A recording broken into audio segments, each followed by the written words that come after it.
Ini TWS paling terjangkau dari Samsung, Galaxy Buds Core. ANC ada, ambient sound ada. Dia punya 6 mikrofon untuk teleponan dan atasi noise. Tahan air IP54. Ada dukungan Galaxy AI untuk real time interpreter juga. Baterainya irit banget. Harga resminya di 799.000. Fiturnya banyak, tapi bagaimana kualitas suaranya? Bagaimana kenyamanan pakainya? Mari kita bedah. Oh ya, kali ini saya akan ditemani juga dengan seorang reviewer spesialis audio ya, Fernanda Gunsan.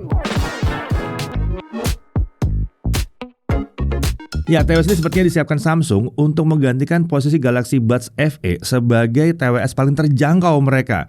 Ya, kalau Buds FE kan yang dirilis tahun 2023 itu masih di atas 1 jutaan ya.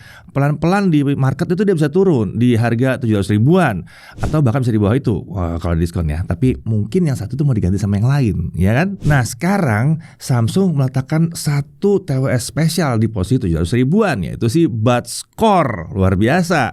Jadi mungkin nanti FE ada di atasnya Buds Core, tapi mungkin FE berikutnya ya. Pertanyaannya, sehebat apa sih yang satu ini? Apa aja yang dikurangin dan apa aja yang masih dipertahankan? Mari kita lihat. Kita mulai dari isi paket penjualannya dulu. Di dalamnya tentunya ada sepasang earbud si Buds Core ini. Lalu ada case-nya ya, baterai case-nya. Ada 3 set eartip ukurannya S, M, dan L. Yang terpasang secara standar itu eartips yang ukurannya M ya. Nah, lalu ada 2 set wingtip. Ada ukuran SM dan ML. Untuk wingtip yang secara standar terpasang adalah yang ML. Lalu ada juga paket dokumen. Oke, Buds Core ini menggunakan desain earbud tanpa tangkai. Bentuknya sih mirip banget dengan Buds FE. Tipis sekali perbedaannya. Seperti ini ya bentuknya ya. Opsi warnanya ada yang black seperti yang kami pakai di pengujian ini, dan ada yang white yang disebut Samsung sebagai warna klasik. Mungkin yang berbeda di sini adalah kalau di Buds FE, kalau dia hitam atau putih itu kelihatannya kalau sudah dibuka. Sementara kalau di sini kalau dia hitam ya boxnya hitam. Kalau dia putih ya boxnya putih gitu. Di luar earbud itu ada area flat. Ini merupakan touch area untuk input gesture sentuhan. Area di sekeliling touch area ini menggunakan aksen glossy. Ada 2 buah mikrofon di area tersebut, satu di atas dan satu di bagian bawah. Beralih ke bagian dalam. Di permukaan earbud sisi dalam ini ada 2 titik kontak untuk koneksi ke pogo pin di dalam charging case-nya. Lalu ada 1 titik yang disebut sebagai touch sensitive sensor. Ada juga hall sensor dan proximity sensor di unit earbud ini. Ini proximity sensor harusnya digunakan untuk memastikan apakah earbud tengah terpasang ke telinga kita atau tidak. Lalu tentunya ada nozzle untuk speaker TWS. Ini diameternya sekitar 5,5 mm. Untuk driver sayangnya ini nggak disebutin ya ukurannya berapa ya. Nah, di dalam nozzle ini ada juga 1 mikrofon yang disebut sebagai inner mikrofon. Jadi ada 3 mikrofon di masing-masing earbud. Yang membuat TWS ini punya total 6 buah mikrofon. Nah, di sekeliling earbud ini ada lapisan silikon dengan wingtip di bagian atas. Wingtip ini memastikan earbud kita terpasang dengan baik di telinga ya. Samsung menyebutkan bahwa wingtip ini bahkan bisa menjaga posisi earbud saat kita menggunakannya berolahraga, seperti saat jalan kaki atau saat jogging gitu misalnya. Jadi secara umum ini mirip sekali dengan earbud dari Buds FE. TWS ini punya rating di IP54. Jadi ini aman kalau dipakai saat kehujanan atau pada saat kita berkeringat saat olahraga. Nah, sekarang kita lihat charging case-nya. Warnanya sesuai dengan warna TWS dengan bagian luar menggunakan aksen glossy. Sayangnya ini jadi membuat case jadi mudah terlihat kotor karena bekas minyak di sidik jari kita. Case ini punya penutup di bagian atas yang bisa dibuka seperti ini ya. Ini juga mirip dengan case Buds FE. Bedanya kalau penutup di sini tuh kopong. Kalau di Buds FE tuh kayak ada isinya penutupnya gitu ya. Nah, kalau dibuka di dalamnya itu ada 2 unit earbud TWS ini. Di sisi depan case ini ada 1 lampu indikator. Lalu di sisi belakang di sini ada 1 port USB-C. Ini bisa digunakan untuk charging battery case. Terkait dimensi case-nya, dimensinya kurang lebih di 5x5 x 2,77 cm. Ini ringkas ya, ringkas banget. Sementara bobotnya cuma sekitar 32 gram. Untuk bobot earbudnya masing-masing sekitar 5,3 gram. Jadi total bobot TWS ini kalau dibawa ada sekitar 43 gram saja. Nah, untuk daya tahan baterainya, Samsung menjanjikan TWS ini bisa bertahan 35 jam tanpa ANC atau sekitar 20 jam dengan ANC. Ini bukan untuk unit earbud doang ya, tapi maksudnya adalah total penggunaannya. Jadi kalau sudah habis pakai sekali, di-charge lagi dengan charging case-nya, pakai lagi, charge lagi. Nah, sampai charging case-nya habis dan TWS-nya juga habis baterainya, itu 20 jam dengan ANC. Gitu janjinya. Nah, seperti biasa, kalau mau dipakai ya kita harus pairing dulu ke perangkat yang akan kita gunakan. Untuk masuk ke mode pairing, pertama kali itu cukup buka case TWS dan akan otomatis masuk ke mode pairing nanti. Sementara kalau TWS sudah pernah digunakan sebelumnya, kita bisa masuk ke pairing mode dengan membuka case lalu menahan jari kita di touch area kedua earbud ya. Nanti dia masuk ke mode pairing. Taunya ya masuk mode pairing itu lampu indikator di case akan berkedip cepat. Ini menandakan sudah masuk pairing mode ya. Nah, TWS ini akan otomatis terdeteksi dari perangkat-perangkat yang mendukung quick pairing dan kita bisa jalankan proses pairing. Setting. Nah, kalau kita hubungkan TWS ini ke perangkat Android, akan muncul rekomendasi untuk download aplikasi Galaxy Wearable. Tentunya kalau kita pakai smartphone atau tablet dari Samsung, aplikasinya udah ada, yaitu aplikasi bawaan soalnya. Tapi untuk perangkat dari merek lain, kita bisa mendapatkan aplikasi tersebut dari Google Play Store. Nah, kita bisa daftarkan Buds Core ke aplikasi, lalu aplikasi akan otomatis mendownload modul pengaturan untuk si TWS ini. Nah, sebelum mulai menggunakan TWS ini, sangat disarankan untuk mencoba eartip yang disertakan dalam paket penjualan untuk mencari mana yang paling pas dengan telinga kita. Untuk membantu mencari eartip yang paling pas, ada fitur Earbud Fit Test di dalam Galaxy Wearable. Eartip yang pas akan membantu kita mendapatkan kualitas suara yang optimal dan kekedapan terbaik untuk membantu si ANC-nya. TWS ini mendukung Bluetooth codec, SBC, AAC, dan tentunya SSC yang dari Samsung sendiri. Jadi tentunya yang satu ini hanya bisa dipakai kalau kita menggunakan perangkat dari Samsung.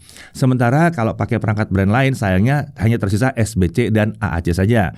Nggak ada dukungan codec high definition yang lain seperti LDAC atau aptX ya. Jadi pilihannya cuma SSC doang kalau mau high definition. Tapi secara umum AAC harusnya udah mencukupi lah untuk kebanyakan orang ya. Dan untuk harganya sih masih wajar-wajar aja. Nah, kalau butuh pakai gesture pengendalian, fitur tersebut secara standar udah aktif. Kita bisa pilih fungsi pengendalian apa saja yang ingin diaktifkan. Di sini gesturnya ya, contohnya adalah tap 1 kali untuk play atau pause, tap 2 kali untuk next track, tap 3 kali untuk previous track.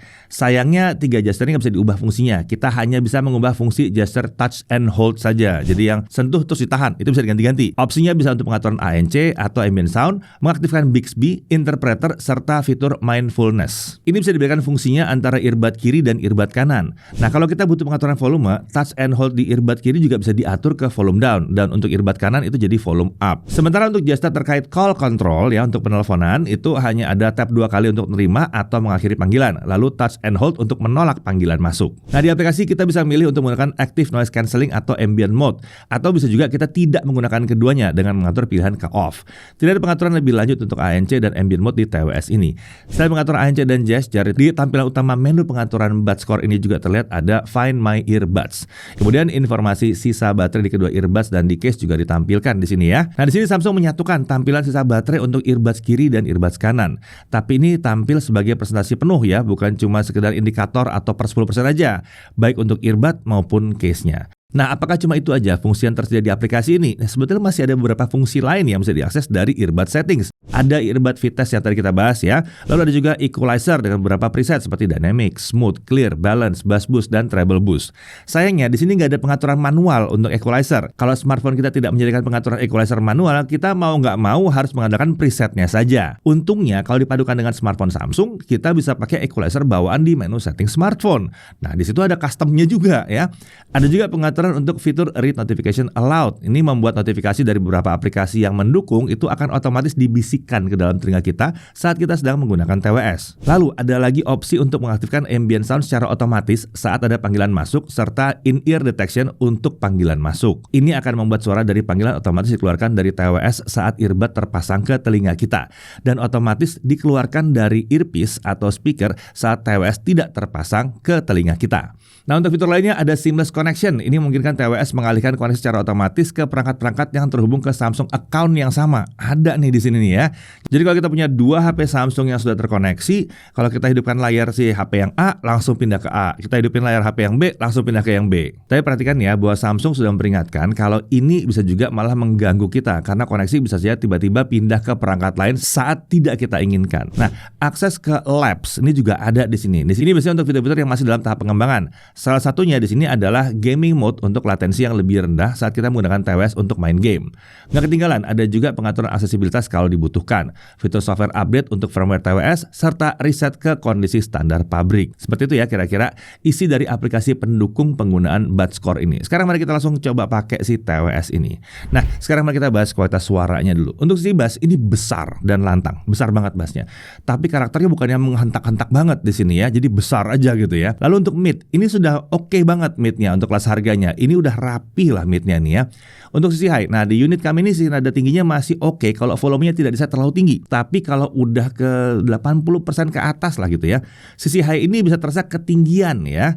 Nah, secara keseluruhan kalau volumenya tidak dinaikkan tinggi, kami bisa merasa bahwa preset EQ manapun itu masih oke untuk dipakai, kecuali untuk yang treble boost. Secara pribadi sih saya suka pakai opsi yang dynamic, tapi suara jangan dikencengin. Nah, supaya nggak perlu ningkatin volumenya, ya hidupin aja ANC-nya. Oke, kalau untuk ANC-nya ini udah lumayan oke ya. Di sini tidak terasa ada pressure di telinga. Kegedapannya sebetulnya nggak yang luar biasa hebat banget kayak yang kelas juta-jutaan itu. Tapi kalau fitting ear-tipnya udah pas dan kita pakai wingtipnya juga ya, nah TWS ini bisa menghasilkan kegedapan overall yang bagus banget. Lalu untuk fitur transparansi atau ambient sound ini masih tipikal untuk TWS kelas di bawah 1 juta rupiah. Kita tidak bisa merasa seakan dunia terdengar semuanya ya.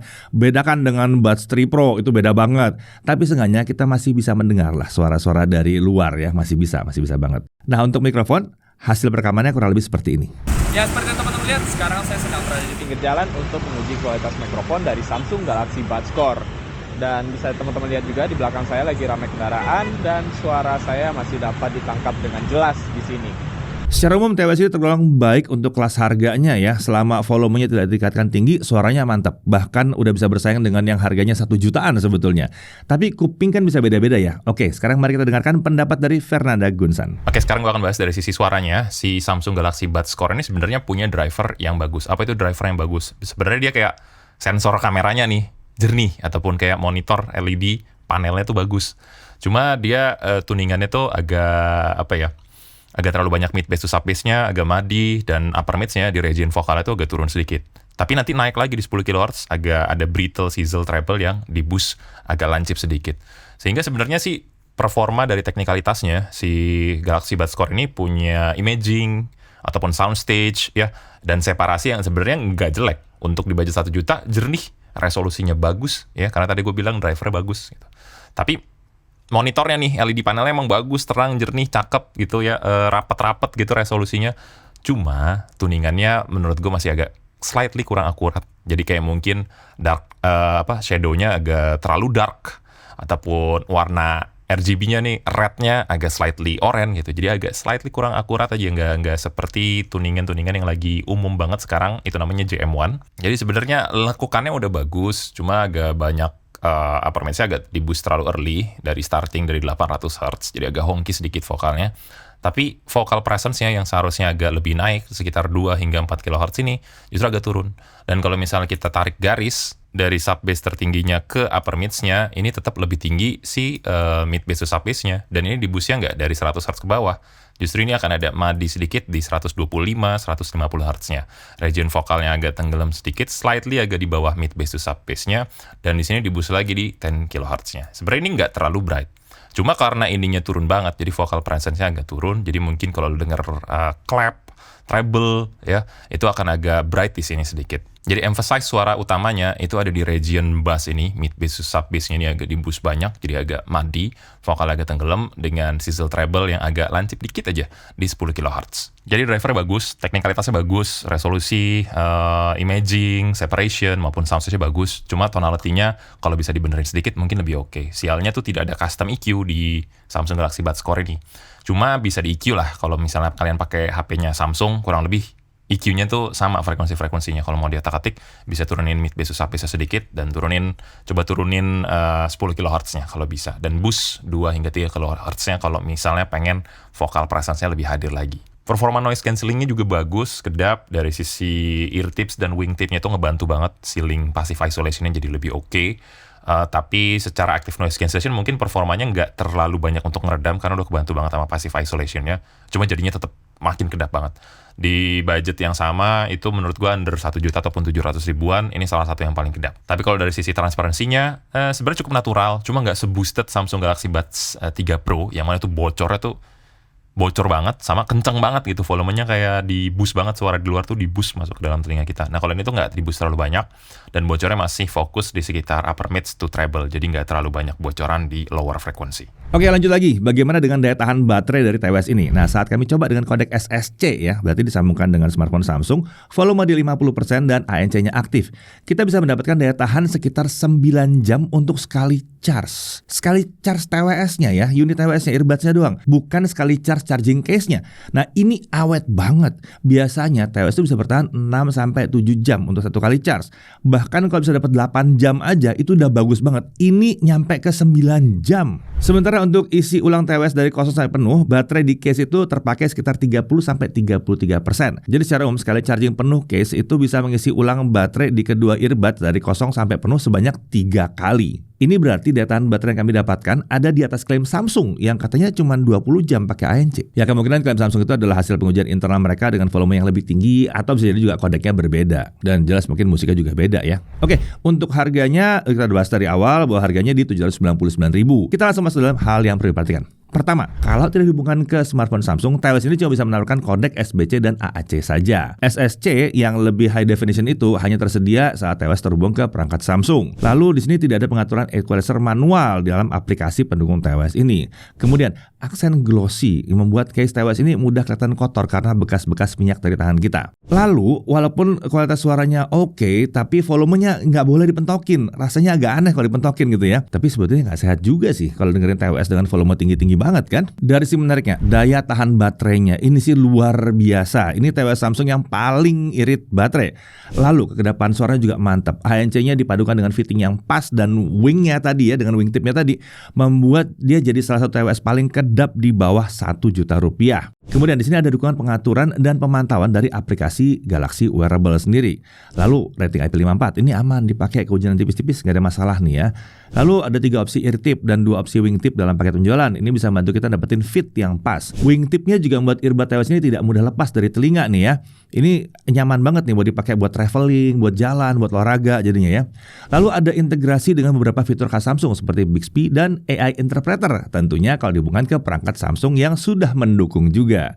Kemudian aksesorisnya, ini bisa pakai yang sama dengan Buds 2 Pro dan Buds FE. Jadi opsinya banyak di pasaran. Oke, pertanyaannya, TWS ini cocok buat siapa? Untuk kalian yang sering traveling atau punya kegiatan sering ke luar ruangan gitu ya, TWS ini cocok banget. Daya tahan baterainya panjang banget. Sementara fittingnya mantap karena ada wingtipnya tadi. Nggak mudah jatuh dari telinga. Jadi nyaman meskipun ketiduran di pesawat, kereta, atau di bus gitu ya. Kemudian jelas banget bahwa TWS ini cocok untuk pengguna smartphone Samsung karena fitur-fiturnya akan jadi kian lengkap. EQ bisa diatur dari smartphone, kodek SSC jadi bisa dipakai, dan fitur-fitur ekstra lainnya juga jadi aktif. Pada akhirnya untuk harganya ini adalah TWS yang sangat layak untuk dipertimbangkan. Saya Deddy Irfan, Jakarta TV.